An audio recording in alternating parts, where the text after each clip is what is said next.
So we're going to talk a little bit about morality today. Hi everybody, it's Amy. Many people believe that moral rules are those rules that were given by God. However, different religions have different rules. So that can't be, right? Also, it can be inferred from this view that anyone who does not believe in moral rules given by God would be excluded from moral beliefs and behavior. And we know that's not true.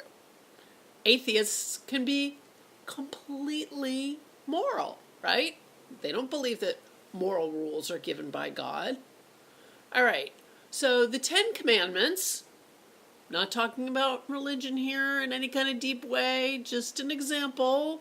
The Ten Commandments contain rules that have nothing to do with morality, such as remember the Sabbath day and keep it holy.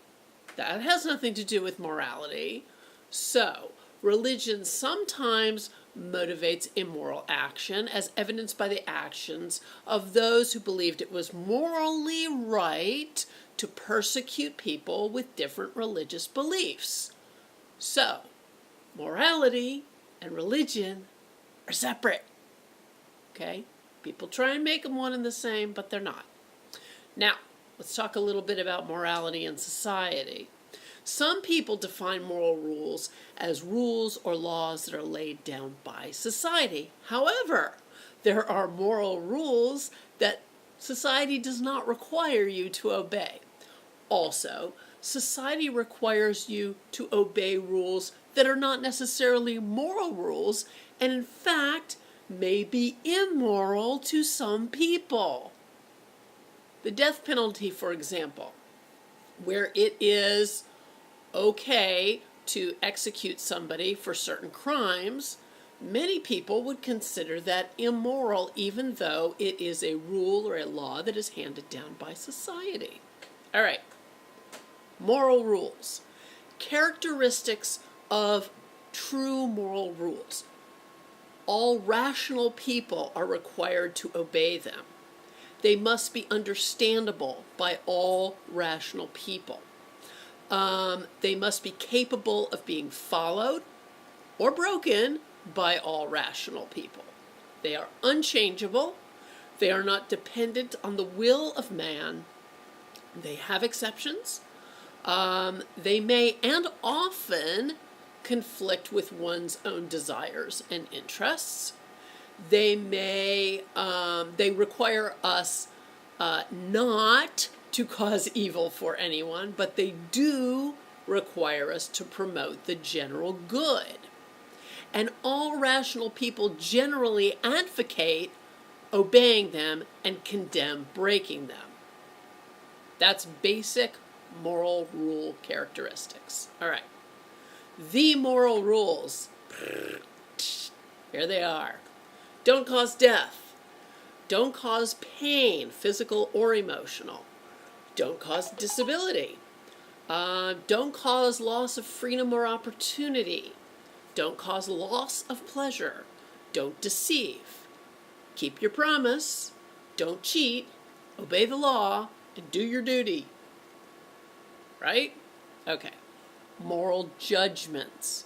When making a moral judgment, one must examine behavior, intentions, and motives. A morally good person must intend to do morally good actions and not intend to avoid morally bad ones. Remember that a person who follows moral rules primarily out of fear or punishment or desire of praise is not usually considered morally good. Food for thought. All right.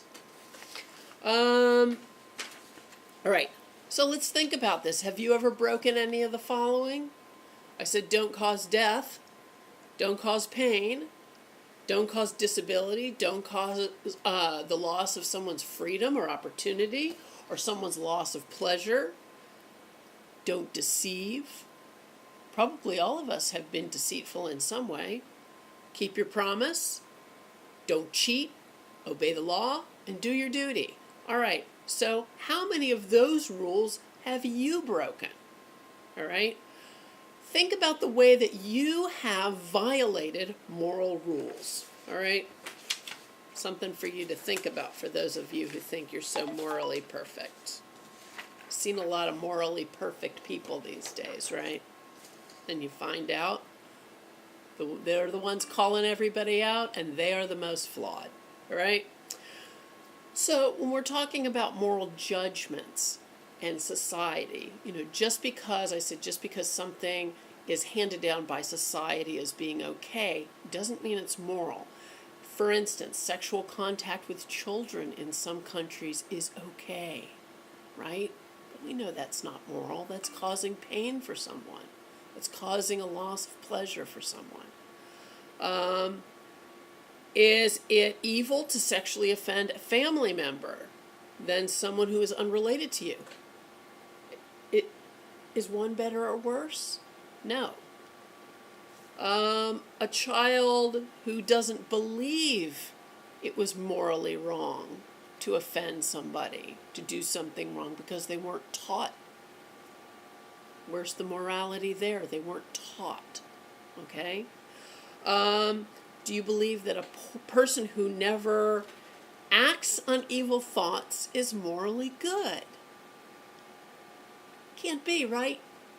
Things cannot be good and evil at the same time, right? So if I'm having evil thoughts, but my deeds are good, does that mean I'm okay morally? Can't be both. All right. A person who gets saved, are they morally good? Because they've gone through the act of being saved, does that make them a good person? If you stand in a church and pray and then go out the next day and hurt somebody, does that mean it's okay because you were in church the day before? No. Let's take an extreme case like Hitler. He thought that he strongly believed that it was his moral duty to kill Jews. He convinced himself that he was doing it for moral reasons. He had all the rationale. He wrote books about it. He made speeches about it. He built camps. He employed millions of people to help him with his agenda because he believed it morally. Doesn't make it okay. All right? This is why I'm telling you, morality is unchangeable. People may try and convince you otherwise, but it remains the same. Okay.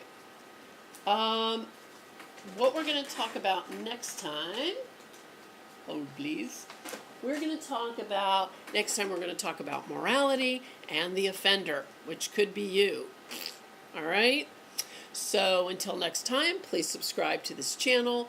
Please feel free to get in touch with me through this channel or through Facebook or through Twitter or through Instagram. I am super duper reachable.